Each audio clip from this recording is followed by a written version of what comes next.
Rail বাজার যারা আছে 50%-এর বেশি, অন্তত 60%-এর কাছাকাছি তারা কিন্তু লাগিয়ে ফেলেছে। যারা সেটাও লাগাতে পারেনি তারা কিন্তু দড়ি বেঁধে হলেও অন্তত সেই জায়গাটা করেছে। তাহলে আমি বলেছে এটা একটু করবে। এটা করলে হবে কি, রাইট সাইড সবসময়টাই ডেঞ্জারাস সাইড। এটা সেফটির জন্য, যারা প্যাসেঞ্জার হচ্ছে তাদের সেফটির জন্য আপনারা সেই পার্টটা অবশ্যই করবেন। সিট ক্যাপাসিটি অবশ্য অনুযায়ী সবসময়ের জন্য নেবেন।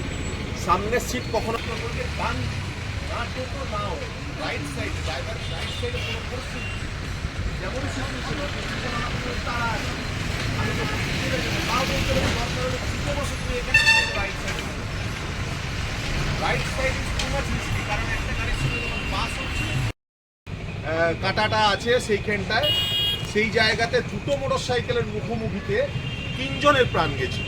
এত অতি দ্রুত গতিতে গেছিল যে 3 জনের প্রাণ গেছিল। তো এটা তো মোটর সাইকেলের ঘটনা গেল। মোটর সাইকেল বাদ দিয়েও বাসের অ্যাক্সিডেন্ট আছে, আদার অ্যাক্সিডেন্ট আছে, অন্য গাড়ির অ্যাক্সিডেন্ট আছে, টোটোর সঙ্গে এর হচ্ছে, ওর সঙ্গে এর হচ্ছে, সেই পার্টটা রয়েছে। আজকে আমরা বিশেষত ট্রান্সপোর্ট ওয়ার্কার, যেমন টোটো আছে, অটো আছে, ছোট গাড়ি আছে, ইভিন বড় গাড়ি বাস ট্রাক যারা আছে, তাদেরকে আমরা ট্রাফিক জামাতপুর স্টেজে আমরা অ্যাওয়ার করছি। এবং সেক্ষেত্রে আমরা টোটোদেরকে এর আগেও বলেছিলাম, আপনাদেরকে আজকে আরেকবার বিশেষে দিচ্ছি, যে কোনো একটা টোটো আপনি নিয়ে আসেন, যে আপনারা ডান দিকে যেটা আপনাদের অংশ আছে, ডান দিক দিয়ে কোনো মতে প্যাসেঞ্জার তুলবেন না। যা প্যাসেঞ্জার তুলবেন আপনারা বাম দিক দিয়ে তুলবেন। এটা হচ্ছে আপনাদের। এবার এটা করতে গিয়ে দেখা যাচ্ছে মানুষের তাড়াতাড়ি চাপার তাগিদ।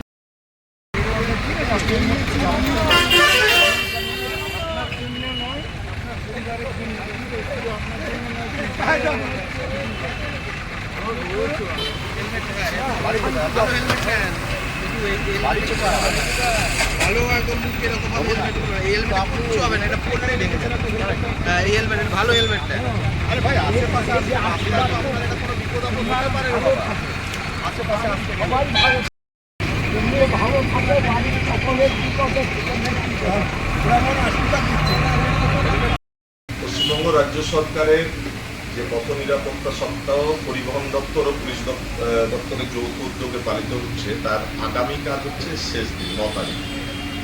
তো শেষ দিনের জাস্ট আগের দিনে আজকে 8 তারিখে আমরা এই পুরো সপ্তাহটা ধরেই বিভিন্ন ধরনের অ্যাওয়ারনেস ক্যাম্প বা সচেতনতা বৃদ্ধির জন্য নানান ধরনের যে প্রোগ্রাম আন্ডারটেক করেছি, এবং সেটা আপনারা দেখেওছেন। এর আগেও আপনাদেরকে দেখেছি যে আমরা ডেমো করে পাবলিককে ওখানে হাই স্পিডে ইয়ে করতে গেলে যে অ্যাক্সিডেন্ট হয় সেই সচেতনতা প্রচার করছি। গতকালকে আমরা ITI কলেজে গিয়ে